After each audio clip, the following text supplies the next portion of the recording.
বিসমিল্লাহির রহমানির রহিম। আমি মোহাম্মদ আমিনুল এহসান মোল্লা আমার রচিত একটি কবিতা উপস্থাপন করতে চাই। আমার কবিতার নাম আল কোরআনের আলো। আল কোরআনের আলো জ্বলে নিখিল ধরণীর মাঝে, সে আলোরই পরশ পেয়ে বিশ্ব নতুন সাজে। টেবিলে রাতটুকুর আলো আর আসতো সে রবি, তৌহিদ ওই নূরের জ্যোতি আত্মভুবন ছবি। আল কোরআনের আলো জ্বলে নিখিল ধরণীর মাঝে, সে আলোই পরশ পেয়ে বিশ্ব নতুন সাজে।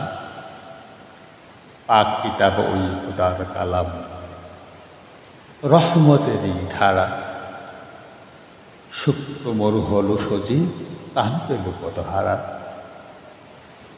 লা শরীক ওই এলাহির নাম জপি অবিরাম,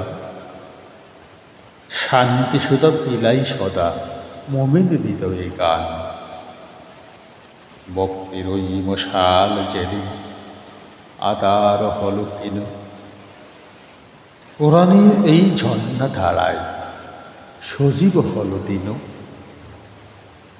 হেরা গুহায় যদি সেজে আদর্শ হতে আসে, তা জানলে তার ছড়িয়ে পড়ে আকাশ নীলের মাঝে। জলমাধার টুটে গেল সত্যের হুঙ্কারে, পয়গাম ওই বাস্ত কোন সুশীতের দুয়ারে। পরিপথে চলত সেথায় যেথায় কোরআন ডাকে, মুক্তির ওই রাজপথ যেথায় দেখবি বাঁকে বাঁকে। মোমেন গায় সাম্য গীতি ওই আলো টানে, কোরআনের পর চললে তবে শান্তি পাবে প্রাণে। আল কোরআনের আলো জ্বলে নিখিল ধরণীর মাঝে, সে আলোরই পরশ পেয়ে বিশ্ব নতুন সাজে।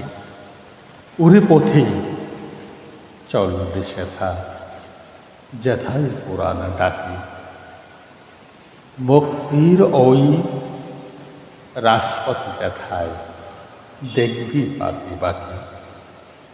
মোমেন গায় সাম্য গীতি ওই আলো টানে, কোরআনের পর চললে তবে শান্তি পাবে প্রাণে। কোরআনের পথে চললে তবে শান্তি পাবে প্রাণে, শান্তি পাবে প্রাণে। ধন্যবাদ।